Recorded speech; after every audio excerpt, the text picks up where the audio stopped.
हाँ तो प्यारे बच्चों, ठोस अवस्था लेसन को हम और आगे बढ़ाते हैं। पिछले एपिसोड में हमने ठोसों का के प्रकार शुरू किए थे और जिसमें पहला प्रकार हमने पढ़ा था आणविक ठोस। और आणविक में आगे वर्गीकृत कर लिए थे अध्रुवीय आणविक ठोस, ध्रुवीय आणविक ठोस और हाइड्रोजन बंधित आणविक ठोस। अब दूसरा प्रकार आज पढ़ने जा रहे हैं जिसका नाम है आयनिक ठोस। इंग्लिश में कहते हैं आयनिक सॉलिड। पढ़ना कैसे है? बिल्कुल जैसे पिछला एपिसोड पढ़ा है कि इनमें अवयवीकरण कौन से होते हैं, बंध का प्रकार कैसा होता है, बंध की प्रबलता कैसी होती है, भौतिक अवस्था कैसी होती है, गलनांक क्वथनांक कैसा होता है, चालकता कैसी होती है और कोई विशेष बिंदु हो तो वो पढ़ना है। ठीक है बच्चों, तो शुरू कर रहे हैं अपने आयनिक ठोस। तो पहला बिंदु कि आयनिक ठोसों में अवयवीकरण क्या होंगे।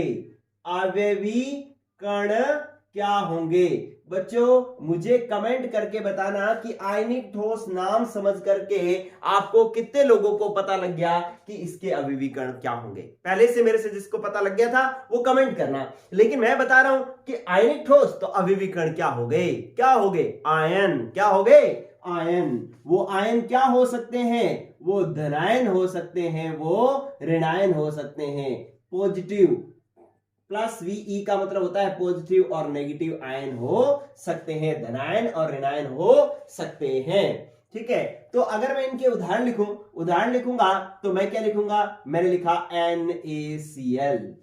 मैंने लिखा कोई भी एग्जांपल लिख सकते हो CaF2। ठीक है, और भी कोई भी एग्जांपल लिख सकते हो। मैंने लिखा ZnS। ठीक है, तो इस तरीके से इसके अंदर ये जो आयनिक सॉलिड है इसके अंदर Na प्लस है और Cl माइनस है, इसमें Ca+2 है, F माइनस है, Zn+2 है, S -2 है। ठीक है, तो इस प्रकार से आपके पास कोई भी जो है एग्जांपल हो सकते हैं। चाहे आप MgO एग्जांपल लिख लो तो MgO में Mg+2 है और O -2 है।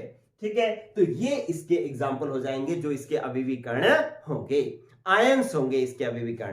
ठीक है, अब बात आती है कि आपको ये याद करने की आवश्यकता नहीं पड़ी क्योंकि आयनिक ठोसों में आयन ही होंगे, आयन प्लस माइनस हो सकते हैं। इसके अंदर प्लस माइनस Na+Cl माइनस, इसके अंदर Ca+2 F माइनस। एक बात गौर करना, अगर आपसे पूछ लिया जाए कि NaCl के क्रिस्टल में अवयवीकरण क्या है तो अवयवीकरण NaCl नहीं है, अवयवीकरण होंगे इसके Na+ और Cl माइनस अवयवीकरण होंगे।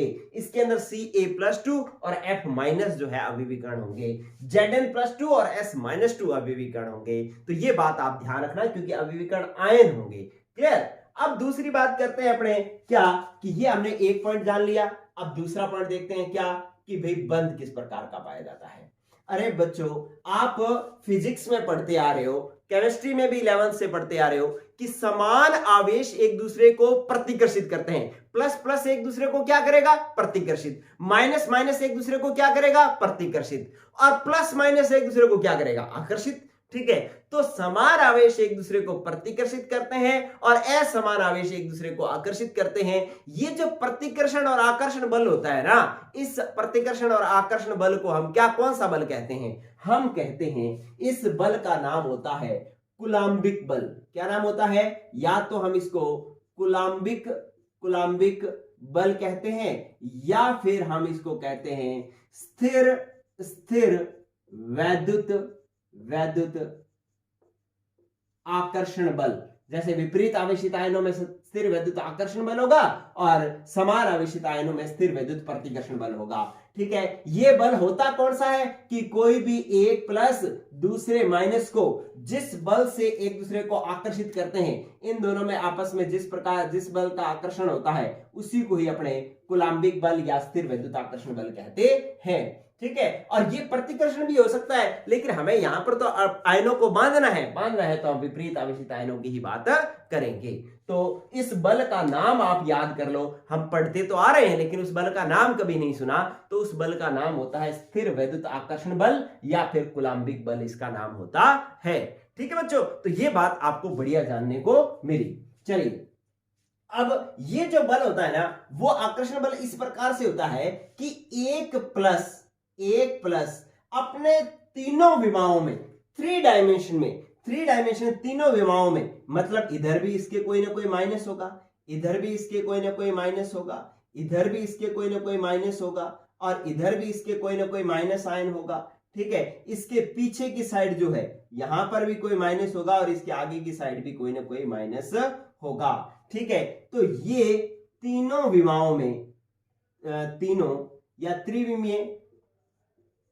त्रिविमीय व्यवस्था में क्या होते हैं, विपरीत आवेशित आयनों से, विपरीत आवेशित आयनों से घिरे रहते हैं, ठीक है, या स्थिर वैद्युत आकर्षण बल द्वारा आकर्षित रहते हैं। तो ये बात होगी भाई आकर्षण बल की कि बल कौन सा है। चलिए, अब इसके बाद जो है, अब जो माइनस है वो तीनों दिशाओं में प्लस से आकर्षित रहेगा। ठीक है, इसके नीचे प्लस, ऊपर प्लस, इधर प्लस, इधर प्लस, इधर प्लस, चारों तरफ इसके भी प्लस आएगा। प्लस के तीनों विमाओं में माइनस आ रहा है, और माइनस के तीनों विमाओं में क्या आ जाता है, प्लस आ जाता है। और ये आपस में कौन से बंध से बंधे रहते हैं, कूलम्बिक बल या स्थिर वैद्युत आकर्षण बल द्वारा बंधे रहते हैं। ठीक है बच्चों, अब आगे का पॉइंट देखो, 2 पॉइंट अपने कर लिए, अविवीकरण, बंध का प्रकार, अब है बंध की प्रबलता। तो भाई आयनिक बंध तो मजबूत बंध होता है। आयनिक बंध कैसा होता है, तीसरा पॉइंट जो है वो आयनिक बंध जो है, आयनिक बंध। ठीक है, आयनिक बंध या स्थिर वैद्युत आकर्षण बल। अच्छा, इस जो कूलम्बिक आकर्षण बल, स्थिर वैद्युत आकर्षण बल को आयनिक बंध भी कहते हैं। क्या कहते हैं, आयनिक बंध भी कहते हैं। तो ये आयनिक बंध कैसा होता है बच्चों, परबल होता है। कैसा होता है, आयनिक बंध जो है वो परबल होता है। बंध की प्रबलता में क्या है, स्थिर वैद्युत आकर्षण बल या आयनिक बंध जो है वो कैसा होता है बच्चों, परबल बंध होता है। अब बंध परबल होता है तो इसकी भौतिक अवस्था फिर क्या होगी, आयनिक ठोसों की। तो आयनिक ठोसों की, आयनिक ठोस जो है वो कमरे के ताप व दाब पर, कमरे के ताप व दाब पर कैसे होते हैं बच्चों, कमरे के ताप व दाब पर ठोस अवस्था में पाए जाते हैं। कैसी अवस्था में पाए जाते हैं, ठोस अवस्था में पाए जाते हैं। ठीक है, कठोर होते हैं ये, ठोस अवस्था में पाए जाते हैं, और साथ में कैसे होते हैं, ये कठोर होते हैं। अभी तक इससे पहले जितने भी आणविक ठोस हमने पढ़े थे वो सारे के सारे नरम थे, लेकिन ये कैसे होते हैं, कठोर होते हैं, क्योंकि इसका बंध जो है मजबूत होता है। आयनिक बंध जो है वो कैसा होता है, मजबूत होता है। चलिए, अगर अपने बात करें इनके गलनांक और क्वथनांक की, तो इनके गलनांक, क्वथनांक, मेल्टिंग पॉइंट और बॉइलिंग पॉइंट जो है वो कैसे होते हैं बच्चों, उच्च होते हैं। मेल्टिंग पॉइंट और बॉइलिंग पॉइंट कैसे होते हैं, उच्च होते हैं। आपने ऊपर देख लिया कि जब बंध परबल है तो गलनांक और क्वथनांक कैसे होंगे, फिर उच्च ही तो होंगे। ठीक है, तो ये सारी चीजें एक पढ़ने के बाद में बाकी सारी चीजें अपने आप चलती रहती हैं। आपको कहीं भी रट्टा मारने की आवश्यकता नहीं होती। चलिए, छठा पॉइंट ये एक प्रकार का विशेष पॉइंट भी है। क्या है भाई, गौर करें बच्चों, छठा पॉइंट है चालकता का। चालकता का जो पॉइंट है वो कहता है कि क्रिस्टलीय अवस्था में, क्रिस्टलीय या फिर हम कहें कि ठोस अवस्था में, ये वेरी इंपॉर्टेंट पॉइंट है, इससे बहुत बार क्वेश्चन पूछा जाता है।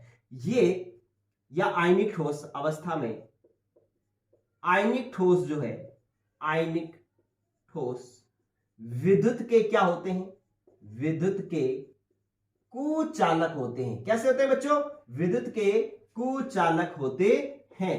ठीक है, कि जब NaCl, अब आपके सामने एक बड़ा मतलब जैसे आप सरप्राइज हुए थे ना, क्या कि जब आपने सुना था कि जल विद्युत का कुचालक होता है, मतलब पानी में करंट नहीं आता। आसुत जल में करंट नहीं आता, ये सुना है आपने ना।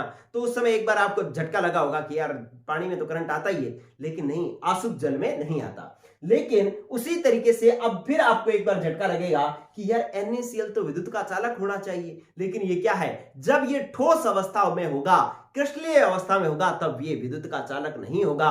क्यों नहीं होगा, क्योंकि ठोस अवस्था में इसके Na+ और Cl- आयन तो होंगे, लेकिन वो मुक्त नहीं होंगे। ठीक है, क्यों, क्योंकि आयनिक ठोस जो है, क्रिस्टलीय या ठोस अवस्था में आयनिक ठोस विद्युत के चालक कुचालक होते हैं, क्योंकि जो है आयन परस्पर बंधे रहते हैं।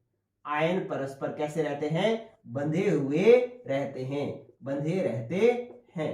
आयन होते तो हैं लेकिन वो बंधे हुए होते हैं, मुक्त नहीं होते। जबकि मैंने आपको चालकता के लिए शर्त बताई थी कि कोई भी यौगिक तब चालक होगा जब या तो उसके पास मुक्त आयन हो या फिर मुक्त इलेक्ट्रॉन हो, तो इसके पास अभी मुक्त आयन नहीं है। तो फिर क्या होगा बच्चों कि अगर इसका आपने बना दें विलयन, ठीक है, क्या बना दें, विलयन, विलयन अवस्था, विलयन अवस्था या फिर या गलित अवस्था, गलित अवस्था में आयनों के मुक्त हो जाने के कारण, आयनों के मुक्त हो जाने के कारण, हो जाने के कारण अब क्या हुआ कि जैसे ही आपने इसका विलयन बना लिया या इसको पिघला लिया तो जो आयन है वो मुक्त हो जाएंगे, और मुक्त हो जाएंगे तो मुक्त हो जाने के कारण ये विद्युत के क्या हो जाते हैं, ये विद्युत के चालक हो जाते हैं, चालक बन जाते हैं या चालक हो जाते हैं। ठीक है बच्चों, तो ये वेरी वेरी इंपॉर्टेंट पॉइंट है। अब इसका तो बहुत तरीके से क्वेश्चन है। देखो अगला एपिसोड जो रहेगा हमारा वो इस टॉपिक्स पर कुछ आधारित प्रश्नों का होगा, तो उसमें मैं एक क्वेश्चन करवाऊंगा, क्या कि मैं आपको कहूंगा कि उस ठोस का नाम बताइए जो क्रिस्टलीय अवस्था में तो विद्युत का कुचालक होता है, लेकिन जैसे ही उसका विलयन बना दो या उसको पिघला दो तो वो विद्युत का चालक बन जाता है। ठीक है, तो आप क्या कहेंगे, ऐसा कौन होता है, ऐसा आयनिक ठोस होता है। और अगर आपसे यूं पूछ लिया जाए कि भाई जो आयनिक ठोस होते हैं वो क्रिस्टलीय अवस्था में तो विद्युत के कुचालक होते हैं लेकिन गलित या विलयन अवस्था में विद्युत के चालक होते हैं, क्यों, तो आप कहेंगे क्योंकि क्रिस्टलीय अवस्था में तो जो है आयनिक ठोसों के जो आयन है वो परस्पर बंधे हुए होते हैं, मुक्त आयन नहीं होते, इसलिए ये विद्युत के कुचालक होते हैं। लेकिन जैसे ही इनका विलयन अवस्था में या गलित अवस्था में लाया जाता है तो इनके आयन मुक्त हो जाते हैं और ये विद्युत के चालक बन जाते हैं। ठीक है बच्चों, तो ये भी एक विशेष पॉइंट हो गया। ठीक है, अब इसके बाद नेक्स्ट जो है पॉइंट नंबर आ गया अपना 7वां। ये एक विशेष पॉइंट भी हो गया और साथ में छठे पॉइंट की भी बात अपने कर ली। विशेष पॉइंट क्या है कि ये भंगुर होते हैं। ठीक है, आयनिक ठोस जो है वो कैसे होते हैं बच्चों, भंगुर होते हैं। भंगुर का मतलब जैसे इन पर चोट की जाती है तो ये टुकड़ों में टूट जाते हैं। ऐसा नहीं है कि चोट करो तो ये फैलते जाएंगे, पतले हो जाएंगे, ऐसा नहीं है कि इनको आप मारोगे ऊपर से तो ये टूट जाएंगे। NaCl का बड़ा सारा आप टुकड़ा लो और उस पर जो कोई लकड़ी से या किसी चीज से मार करो तो वो टूट जाएगा, ना कि ऐसा कि वो फैल जाएगा, नो, टूट जाएगा। तो इसका मतलब वो कैसा होता है, भंगुर होता है, भंगुर होता है। और चलिए ये बात तो होगी, बस भंगुर होता है। और ये आयनिक ठोस आपके हो गए हैं कंप्लीट। ठीक है बच्चों, तो एक बार जो है इसका बढ़िया सा एक स्क्रीनशॉट ले लें और इसको जो है साथ के साथ याद करने की कोशिश भी करें। चलिए आयनिक ठोस हुए बच्चों कंप्लीट। नेक्स्ट हम बात करते हैं किसकी, धात्विक ठोस की। तीसरा प्रकार आ जाएगा अब अपने पास, इसका स्क्रीनशॉट ले लें। ये वाला क्वेश्चन बहुत इंपॉर्टेंट रहेगा, गौर कर लेना भाई। चलो अब तीसरे प्रकार की ठोस की बात हम करेंगे, कौन सा, धात्विक ठोस। तीसरे प्रकार का नाम जो है मैं बोल रहा हूं धात्विक ठोस। तो आप अपने ये मन में सोच लो कि भाई धात्विक ठोस है तो अविवीकरण क्या होंगे, बंध कौन सा होगा। ठीक है, दो चीजें तो आपको पता लग ही जानी चाहिए। क्या है अपना नेक्स्ट पॉइंट, क्या है, तीसरा पॉइंट है हमारे पास धात्विक ठोस। ये है बच्चों धात्विक ठोस, तीसरा प्रकार आ गया। चलिए अब पहला पॉइंट कि इसके अविवीकरण क्या होंगे, अविवीकरण क्या होंगे। तो आपको पता लग गया धात्विक ठोस में अविवीकरण होंगे धातु परमाणु। क्या होंगे बच्चों, धातु परमाणु। अब धातु परमाणु कौन से होते हैं, धातु परमाणु जैसे मैंने लिख दिया Fe लोहा, मैंने लिख दिया तांबा Cu, मैंने लिख दिया सिल्वर Ag, मैंने लिख दिया Ru रुबिडियम। ठीक है, तो इस प्रकार से ये सारे के सारे क्या होंगे, धातु परमाणु इसके एग्जाम्पल हो जाएंगे। और भी जितने भी धातु परमाणु आप जानते हैं सारी की सारी धातुएं जो है इसी का ही एग्जाम्पल होंगी। तो धातु परमाणु जो है इसके अविवीकरण होते हैं। अब दूसरी बात आती है कि इसके अंदर बंध कौन सा होता है, तो नाम से आयनिक, देखो आयनिक ठोसों के अविवीकरण आयन, उनमें बंध आयनिक बंध। उसी प्रकार से धात्विक ठोसों के अविवीकरण धातु परमाणु और बंध धात्विक बंध। वेरी गुड, अरे कितना मजा आ रहा है कि भी आपको याद करने की जरूरत नहीं पड़ रही, अपने आप पता लग रहा है। ठीक है, तो धात्विक ठोस का है जो बंध है वो कौन से बंध होते हैं बच्चों? धात्विक बंध होते हैं। कौन से वाले बंध? धात्विक बंध। लो भाई, अब आपको एक बात का मजा भी आना चाहिए, क्या कि अब तक आपने धात्विक बंध कैसे बनता है, कौन सा होता है, इसके बारे में आपको नहीं पता था। मेटेलिक बॉन्ड कहते हैं इंग्लिश में, तो ये बंध कैसे बनता है ये चीज हमें नहीं पता थी, आज हम इसको सीख लेंगे। ठीक है, शुरू करें। तो इसके अंदर बंध धात्विक बंध होता है, ये बंध बनता कैसे है इसकी बात हम कर लेते हैं। चलिए देखो क्या हुआ कि अपने पास धातु का एक टुकड़ा था, ये लो, ये धातु का एक टुकड़ा था, ऐसे मान लो लोहे का एक टुकड़ा है, ये लो, ये लोहे का एक टुकड़ा है। अब इस लोहे के टुकड़े के अंदर लोहे के परमाणु पड़े होंगे, क्या पड़े होंगे? लोहे के परमाणु। तो मैंने लोहे के परमाणु बना लिए, जैसे मैंने बना लिया Fe, मैंने बना लिया Fe और Fe, इस तरीके से Fe। ये मेरे पास लोहा जो है लोहे के परमाणुओं से मिलकर बना होगा, इसमें किसी को कोई दिक्कत नहीं होनी चाहिए। अरे लोहा है तो लोहे के अंदर लोहे के परमाणु होंगे ना, तो ये Fe के परमाणु हैं। और Fe की ये विशेषता होती है कि Fe क्या करता है? अपने इलेक्ट्रॉन त्याग करके, धातु कोई भी हो, धातु की ये विशेषता होती है कि वो अपने इलेक्ट्रॉन त्याग करके धनायन बनाता है। तो Fe जो है अपने इलेक्ट्रॉन त्यागेगा और इलेक्ट्रॉन त्याग करके क्या बनाएगा? धनायन बनाएगा। ठीक है, तो ये Fe जो है वो 3 इलेक्ट्रॉन त्यागता है। कितने इलेक्ट्रॉन त्यागता है? 3। अब 3 इलेक्ट्रॉन त्यागेगा तो इस पर आवेश क्या आ जाएगा? +3। इस पर भी क्या आ जाएगा? +3। इस पर भी आवेश आ जाएगा +3 और इस पर भी आवेश आ जाएगा +3। अब कोई धातु परमाणु 1 इलेक्ट्रॉन भी त्याग सकता है, कोई 2 भी त्याग सकता है, कोई 3 भी त्याग सकता है, लेकिन धातु परमाणु इलेक्ट्रॉन त्यागेगा ही त्यागेगा। तो इसने लो ये इलेक्ट्रॉन त्याग लिए। अब जो इसने इलेक्ट्रॉन त्यागे वो इलेक्ट्रॉन गए कहां? ये लो, ये आगे इसी के अंदर ही तो पड़े हैं। ये लो 3 इलेक्ट्रॉन ये त्यागे हैं, ये 3 इलेक्ट्रॉन मैंने बना दिए। इसने भी 3 इलेक्ट्रॉन त्यागे, तो 1 2 और 3 इलेक्ट्रॉन त्याग दिए। Fe+3 इसने भी 3 इलेक्ट्रॉन त्यागे, तो 1 2 3।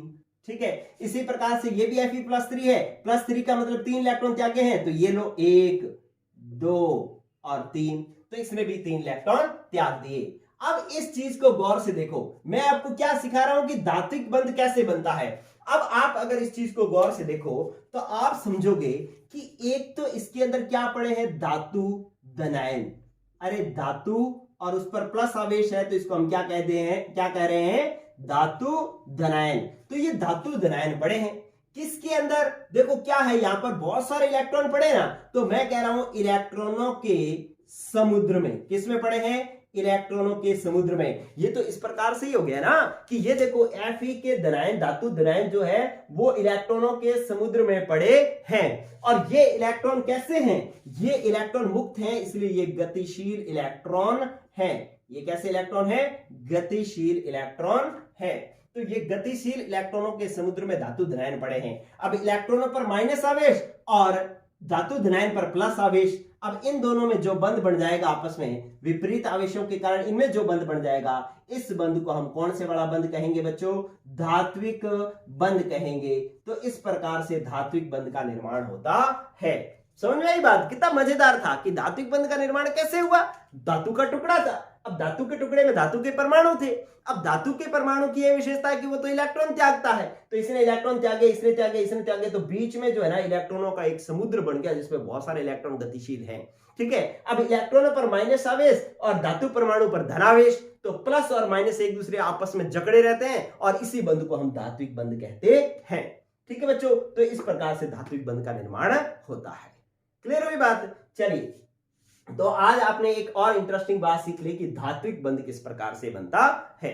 चलिए अब अपने नेक्स्ट बात करते हैं कि धात्विक बंध जो है ना वो एक प्रबलतम बंध है। भाई धातु परमाणुओं के बीच में जो बंध है वो तो कैसा होता है? प्रबलतम बंध है। ठीक है, बहुत ही मजबूत बंध है। तभी तो आप लोहा देखो कितना मजबूत है ना? सारी धातुएं जो है लगभग मजबूत है। ठीक है, क्यों? क्योंकि उसके अंदर बंध जो है वो बहुत ही प्रबल होता है।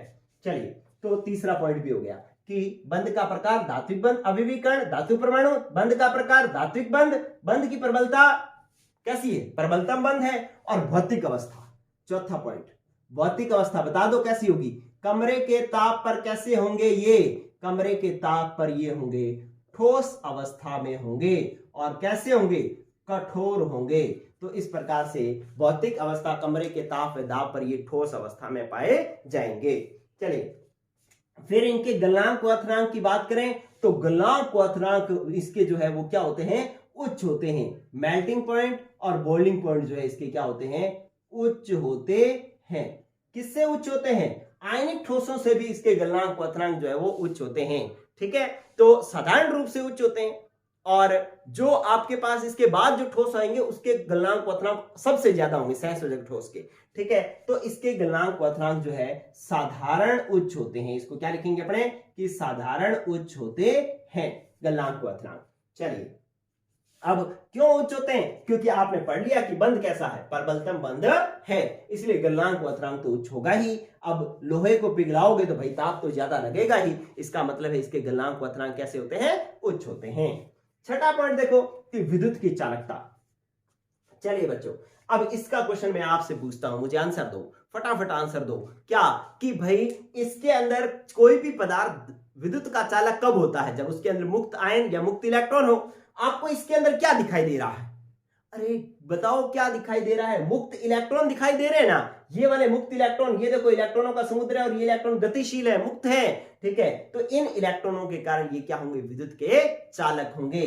अगर आप इसके यहां पर विद्युत क्षेत्र लगाओगे, विद्युत क्षेत्र लोहे के जो तार है उसके इधर प्लस और माइनस लगा दोगे या इसको प्लग में लगा दोगे इस तार को, तो इसमें से करंट आएगा ही। क्यों? क्योंकि ये इलेक्ट्रॉन जो है वो गति करने लग जाएंगे। तो इसलिए इन इलेक्ट्रॉनों के कारण जो है ये गति के क्या, विद्युत के क्या होते हैं? चालक होते हैं। ठीक है, तो मुक्त गतिशील इलेक्ट्रॉनों के कारण ये क्या होते हैं? विद्युत के चालक होते हैं। विद्युत के चालक होते हैं। अगर इसके अंदर जो विद्युत क्षेत्र लगा दिया जाए तो विद्युत क्षेत्र की उपस्थिति में ये इलेक्ट्रॉन गति करने लग जाते हैं और इलेक्ट्रॉनों की गति के कारण ही धारा उत्पन्न होती है। तो इसका मतलब ये विद्युत के क्या हो जाते हैं बच्चों? चालक हो जाते हैं। इसी तरीके से इसके अंदर एक और विशेष बात आपने सीखनी है, विशेष बिंदु मैं बता रहा हूं कि ये ऊष्मा के भी चालक होते हैं। कैसे होते हैं? किसके? ऊष्मा के चालक होते हैं। ऊष्मा के चालक होते हैं। अगर इनको एक साइड से गर्म करो, छठी क्लास में आपने प्रैक्टिकल पढ़ा होगा कि अगर लोहे की एक चिमटे को एक साइड से गर्म करो तो थोड़ी देर से में वो पीछे से भी गर्म हो जाता है। क्यों? क्योंकि यहां जब इसको ऊष्मा मिलती है तो वो ऊष्मा यहां से गति करती हुई यहां से यहां तक आ जाती है, जिसकी वजह से यहां से भी गर्म हो जाता है।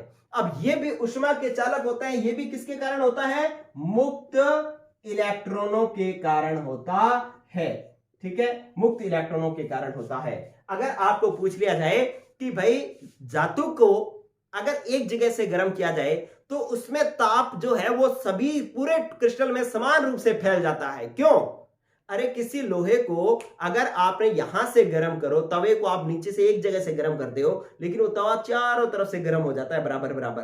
ठीक है, तो ऐसा क्यों होता है? ऐसा इसलिए होता है क्योंकि उसके अंदर जो मुक्त इलेक्ट्रॉन है वो ऊष्मा पाकर के पूरे धातु के टुकड़े में फैल जाते हैं, जिससे पूरी धातु जो है वो गर्म हो जाती है। तो ऊष्मा के ये चालक होते हैं किसके कारण? मुक्त इलेक्ट्रॉनों के कारण। ठीक है, तो ये पॉइंट भी हो गया।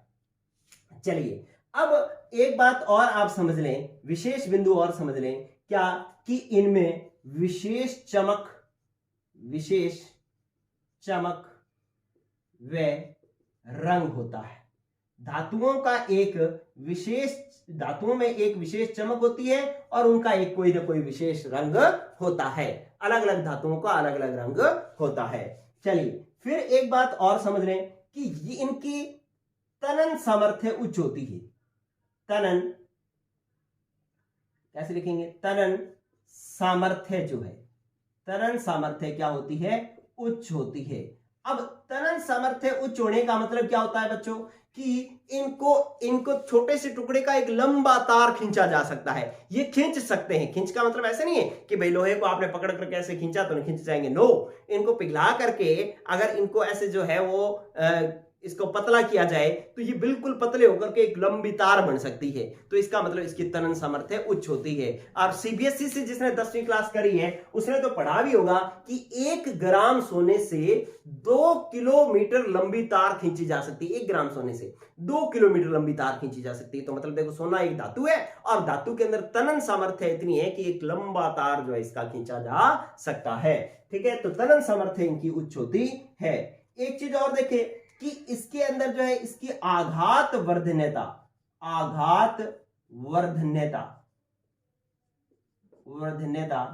उच्च होती है। अब ये क्या होती है भाई, आघात वर्धन्यता क्या होती है? आघात वर्धन्यता होती है कि लोहे को अगर आप पीटोगे ना तो वो टूटता नहीं। ऐसा नहीं है कि लोहे को आपने किसी हथौड़े से मारा और वो टूट गया। नो, जैसे ही आप हथौड़े से मारोगे तो वो फैलता जाएगा। क्या होता जाएगा? फैलता जाएगा। जितना मारोगे वो फैलता जाएगा। तो इसका मतलब वो टूटता नहीं है, फैलता है। तो इसको कहते हैं आघात। आघात मतलब चोट करना, वर्धन्यता मतलब आघात से वो टूटता नहीं है, फैलता है। इसको हम कहते हैं आघात वर्धन्यता। तनन सामर्थ्य होती है कि उसको एक लंबा तार खींचा जा सकता है। ठीक है बच्चों, तो ये जो है आपके पास हो गए हैं धात्विक ठोस। ये भी कई बार बहुत सारे जो है क्वेश्चंस के लिए इंपॉर्टेंट होता है कि ये विद्युत के चालक होते हैं। अच्छा, ये जो विद्युत के चालक हो है मुक्त इलेक्ट्रॉनों के कारण है ना, इसलिए इन धात्विक ठोसों को अपने इलेक्ट्रॉनिक चालक कहते हैं। कौन से चालक कहते हैं हम इन्हें हम कहते हैं इलेक्ट्रॉनिक चालक, क्योंकि धातुओं में जो धारा का प्रवाह होता है वो इलेक्ट्रॉनों की सहायता से होता है, इसलिए इनको इलेक्ट्रॉनिक चालक या धात्विक चालक कहा जाता है। ठीक है बच्चों, तो इसका आप लो एक बढ़िया सा स्क्रीनशॉट, और ये भी आपका धात्विक ठोस भी हो गए हैं कंप्लीट। अब एक लास्ट बच गया जिसका नाम है सहसंयोजक ठोस।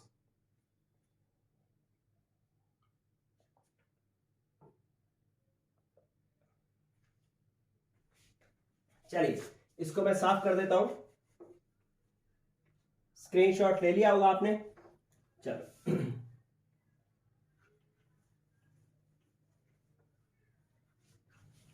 सहसंयोजक ठोस की बात अब अपने करते हैं। चलिए, लास्ट प्रकार आ गया है धात्विक ठोसों के प्रकार में। लास्ट प्रकार आ गया, चौथा प्रकार, जिसको अपने कहते हैं सहसंयोजक ठोस, या इसको अपने क्या कहते हैं, इसको नेटवर्क ठोस भी कहते हैं। नेटवर्क ठोस, जालक ठोस कहते हैं अपने, नेटवर्क ठोस भी कहते हैं। तो अब इसके बारे में बात करते हैं भाई, सहसंयोजक ठोस कौन से होते हैं। इसके वही तरीका कि आपको अवयवी कणों से शुरू करना है। सबसे पहला पॉइंट कि इसके अवयवी कण क्या होंगे। अवयवी कण क्या होंगे, तो आप जानेंगे बच्चों कि सहसंयोजक ठोस के अवयवी कण जो है अधातु परमाणु होते हैं। क्या होते हैं बच्चों? अधातु परमाणु।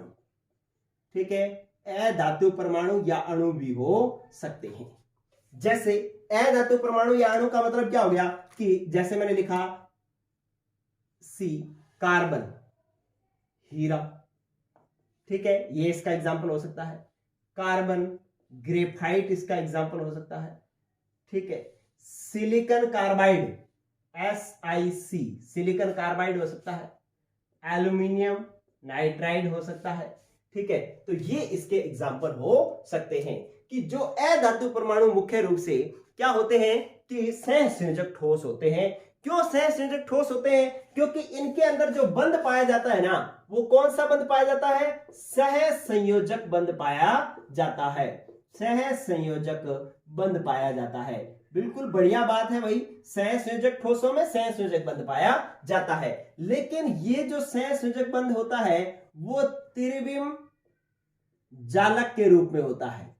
ठीक है, मतलब त्रिविम जालक के रूप में होता है, नेटवर्क के रूप में होता है। इसको अपने क्या कहते हैं? नेटवर्क के रूप में होता है। क्या मतलब कि जैसे मान लो मैं हीरे की संरचना बनाऊं, तो हीरे की संरचना में इस प्रकार से होता है कि ये मेरे पास एक था कार्बन। इस कार्बन के बाह्यतम कोश में 4 इलेक्ट्रॉन होते हैं, यूं 4 इलेक्ट्रॉन होते हैं। अब ये चारों इलेक्ट्रॉन अपने पास वाले कार्बन के साथ में, यूं इधर एक कार्बन है उसके साथ बंध बना लिया इसने, इधर एक कार्बन था उसके साथ बंध बना लिया, इधर एक कार्बन था उसके साथ बंध बना लिया, इधर एक कार्बन था उसके साथ बंध बना लिया। तो ये क्या करते हैं कि एक अपने पड़ोसी कार्बन परमाणु से या पड़ोसी परमाणु से क्या करते हैं कि सहसंयोजक बंध का निर्माण कर लेते हैं। यहां पर भी कार्बन है, यहां पर भी कार्बन है, इन दोनों के बीच में जो बंध बना है वो कौन से वाला बंध बना है बच्चों? सहसंयोजक बंध बना है। ये लो, यहां पर कौन से वाला बंध बना है? सहसंयोजक बंध बना है। और सहसंयोजक बंध का ये क्या बन गया? त्रिविम जाल। त्रिविम जाल कैसे बन गया? इसने अपने 4 पड़ोसियों से बंध बना लिया, आगे ये जो है ये आगे फिर अपने पड़ोसियों से बंध बनाएगा इस प्रकार से, ठीक है, और ये आगे फिर अपने पड़ोसियों से बंध बनाएगा, और ये इस तरीके से हीरे की इस तरीके की कुछ संरचना होती है। यूं आप षटकोण बना लोगे, फिर इसको ऐसे कर लो, थोड़ा आगे ले आओ यहां तक, ये लो, आपको ऐसे हीरे की संरचना बना सकते हो। पहले षटकोण बनाया, इसके साथ में यहां पर षटकोण बना लिया, फिर आप यहां पर एक और षटकोण बना लो ऐसे, ये लो, आपने 10वीं क्लास में भी हीरे की संरचना बनाई थी, तो इस तरीके से हीरे की संरचना बन जाएगी। अब इधर और ये बंध बनेंगे, इधर और बंध बनेंगे, हर कोने पर कार्बन है, ध्यान रखना, हर कोने पर कार्बन है। ये वाला कार्बन जो है वो इस तरीके से बंध बनाएगा यहां पर, फिर ये इधर, इधर और यूं, यहां पे इसके ऊपर एक और हमने जो है वो षटकोण बना लिया।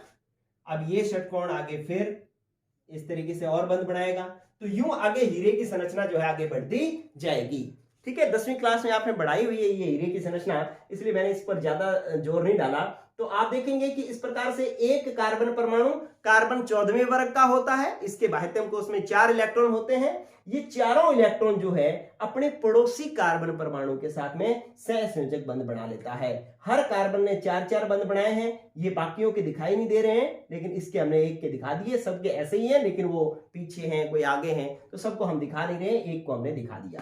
तो इस प्रकार से इसकी जालक बन जाता है।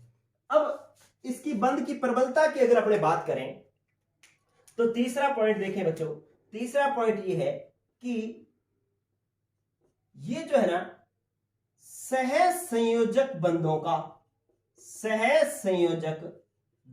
का जाल बन जाने के कारण, क्या बन गया बच्चों? सहसंयोजक बंधों का जाल, नेटवर्क बन जाने के कारण ये क्या हो जाते हैं, इनमें बंध का प्रकार जो है सबसे ज्यादा प्रबल हो जाता है, प्रबलतम बंध बन जाता है। ये जाल बन जाने से पूरा ये कठोर हो जाता है, ठीक है, प्रबलतम बंध बन जाता है। अब इस प्रबलतम बंध बन जाने के कारण ये बंध का प्रकार प्रबलतम हो गया, सबसे कठोर हो गया। अब सबसे बंध प्रबलतम हो गया तो इसकी भौतिक अवस्था जो है, चौथे पॉइंट की बात करें तो भौतिक अवस्था ये जो है कठोरतम पदार्थ होते हैं, कठोरतम, सर्वाधिक कठोर पदार्थ बन जाते हैं, सर्वाधिक कठोर पदार्थ बन जाते हैं, जो कि कौन सी अवस्था होती है? ठोस अवस्था ही होती है।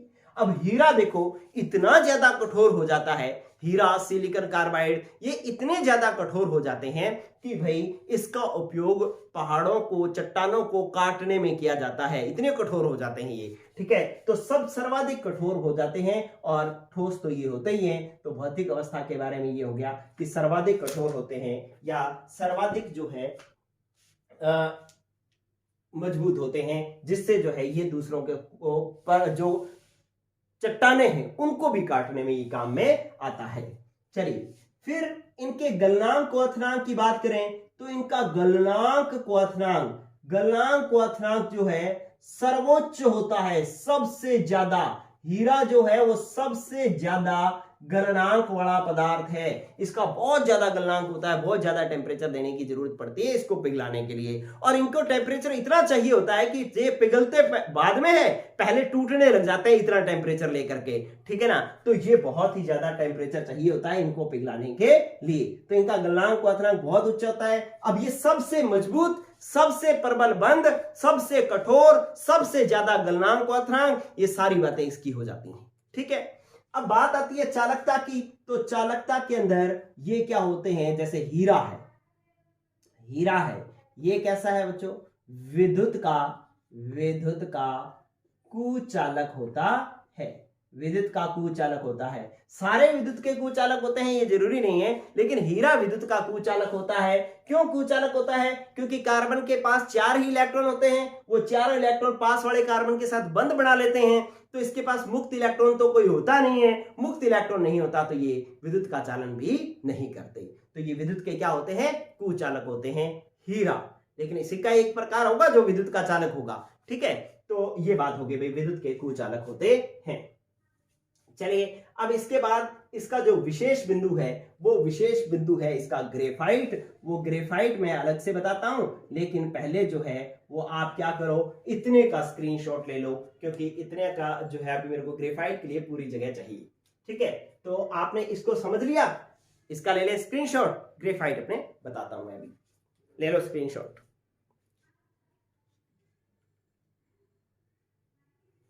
ओके, अब बात करते हैं बच्चों कि जो सहसंयोजक ठोस, अच्छा एक और बात, एक और विशेष बिंदु है वो रह गया कि इसको जो है ना, इनको हम विशाल अणु कहते हैं। सहसंयोजक ठोसों को अपने विशाल अणु, नेटवर्क ठोस भी कहते हैं और विशाल अणु या वृहद अणु भी कहते हैं, ठीक है। जियांट मॉलिक्यूल्स बहुत बड़े मॉलिक्यूल्स होते हैं, क्योंकि ये एक दूसरे परमाणु से मिल मिल करके बड़ा सारा पदार्थ बना लेते हैं, बड़ा सारा अणु बना लेते हैं। जैसे हीरा है वो बड़ा सारा बन जाता है, सारे कार्बन कार्बन परमाणु से सहसंयोजक बंध बना करके बहुत बड़ा बन जाता है, तो इसलिए इनको विशाल अणु भी कहा जाता है, ठीक है बच्चों। तो ये बात भी एक ध्यान रखना आपने। चलिए अब इसी का ही एक एग्जांपल है ग्रेफाइट, जो कि सहसंयोजक ठोस ही है, लेकिन उसके गुण जो है हीरे से अलग है, उसकी बात अपने करते हैं। चलिए ये मैं कर रहा हूं साफ। इनको विशाल अणु भी कहा जाता है, गौर करना भाई। ओके, देखो फिर इसके अंदर एक आता है ग्रेफाइट। ग्रेफाइट क्या होता है?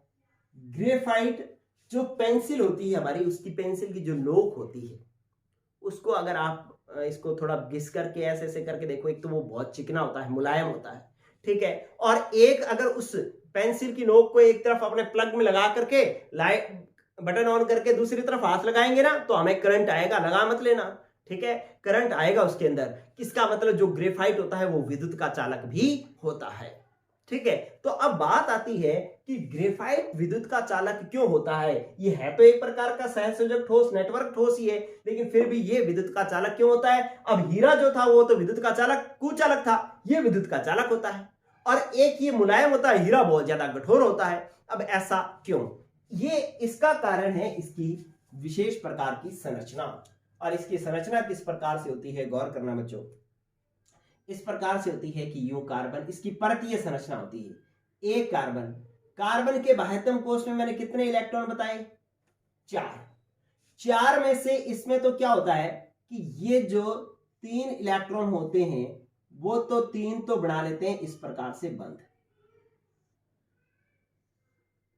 ये लो, ये 3 तो बंध बना लेते हैं। लेकिन यहां पर देखें, ये एक इलेक्ट्रॉन जो है वो मुक्त पड़ा रहता है, ठीक है।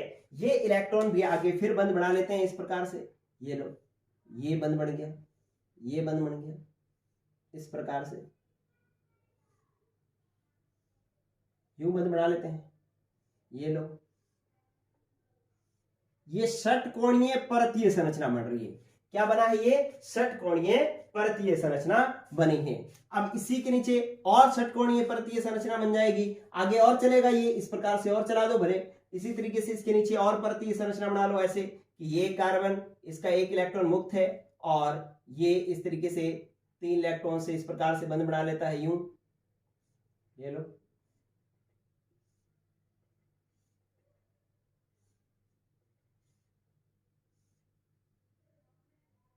ये ऐसे षटकोणीय परतें बनानी है आपको, ठीक है। अगर आपको मेरा देख करके बनाना नहीं समझ में आता तो आप बुक से देख करके बना लोगे, आपको ने 10वीं में भी बनाई है, तो इस तरीके से और आगे परतें निकल जाएंगी, ठीक है। तो एक बात तो आपको दिखाई दे रही है कि सारे कार्बन के साथ ऐसा ही है, हर कार्बन के साथ ये भी इधर बंध बनाएगा तो हर कार्बन 3-3 बंध बनाएगा, और हर कार्बन के पास एक एक मुक्त इलेक्ट्रॉन पड़ा होगा, हर के पास एक एक मुक्त इलेक्ट्रॉन पड़ा होगा, ठीक है बच्चों। ये मुक्त इलेक्ट्रॉन इस प्रकार से पड़े होंगे इनके पास। और ये जो परतें हैं ये देखो कैसी संरचना बनी है, षटकोणीय। षटकोणीय क्योंकि 6 कोण बन रहे हैं, इधर देख लो षटकोणीय 1 2 3 4 5 6 षटकोणीय परतीय संरचना होती है। षटकोणीय परतीय संरचना होती है। ठीक है, अब ये जो षटकोणीय परतीय संरचना होती है ये परस्पर दुर्बल बंधों से, इस प्रकार से इनमें आपस में दुर्बल बंध होते हैं। आप बीच बीच में अलग अलग बना लेना, यूं इनके बीच में इस तरीके से हर जगह होते हैं, ये दुर्बल बंध होते हैं। यहां पर इस प्रकार से दुर्बल बंध होते हैं, तो इनके बीच में यूं दुर्बल बंध पाए जाते हैं। दुर्बल वान डेर वाल्स बंध होते हैं, वान डेर वाल्स बंध होते हैं। ठीक है, तो इनके बीच में दुर्बल वान डेर वाल्स बंध होते हैं इन षटकोणीय परतों के बीच में। जब इनमें बंध कमजोर है तो ये परतें जो है दुर्बल बंधों से बंधी हुई हैं, तो इनको अपने ऐसे करेंगे तो ये परतें एक दूसरे पर खिसकेंगी, और खिसकेंगी तो इसलिए ये कैसा होगा, चिकना होगा, मुलायम होगा। ठीक है, तो इस दुर्बल बंधों के कारण ये परतें एक दूसरे पर खिसकती हैं, इसलिए ये मुलायम होता है। ठीक है, तो इन परतों के बीच में दुर्बल वान डेर वाल्स बंध होते हैं, और ये वान डेर वाल्स, ये परतें जो है परस्पर क्या होती हैं, एक दूसरे के ऊपर खिसकती हैं, और खिसकने के कारण जो है खिसकती है, और खिसकने के कारण जो है ये कैसा होता है, चिकना होता है, या हम कहें कि ये कैसा होता है बच्चों, मुलायम होता है। ये तो हमें बात समझ में आ गई। और एक सबसे इंपॉर्टेंट बात कि इनके पास, हर कार्बन के पास जो है, कार्बन के पास 4 इलेक्ट्रॉन होते हैं, लेकिन बंध 3 ही बनाते हैं। बंध कितने बनाते हैं, 3। एक इलेक्ट्रॉन क्या रहता है, मुक्त। तो इन हर कार्बन के पास एक जो है वो मुक्त इलेक्ट्रॉन पाया जाता है, और इसी मुक्त इलेक्ट्रॉनों के कारण जो है ये क्या, कैसा होता है, विद्युत का क्या होता है बच्चों, चालक होता है। ये विद्युत का क्या होता है, चालक होता है, ये धारा का प्रवाह करता है।